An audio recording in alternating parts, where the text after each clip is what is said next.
nga di what happened apo, what we need to do more.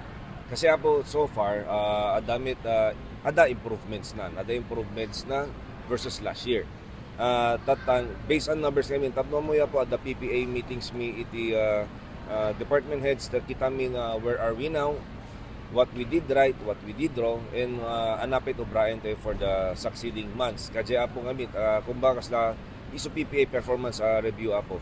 Kita min no ana digid dapat mi nga i-implementar nga na duma nga programa apo tinaduma sektor.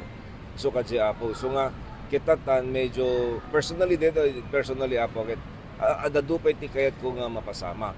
Ada dati nga min apo ada AIP tayo, ada ELA ko natin di executive legislative budget di ko apo nga sursoroten. Kita tanan na year on year basis apo ada din AIP annual investment program nga sursoroten.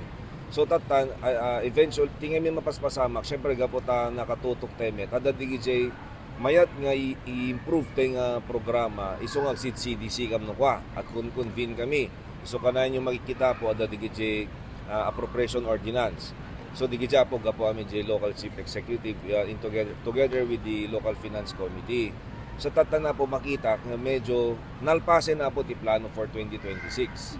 Masab ko laeng amin ganaten kasi nga rod may tatan po nalpas man ti 4 months kedjak kayat nga ton end of the year last quarter ka magabhabol apo kasi nga rod adakam kamatin mga SGLG seal of good governance met apo. So DJ ngamin apo ti pang grade mi met ti bagimi no nagtrabaho kami to.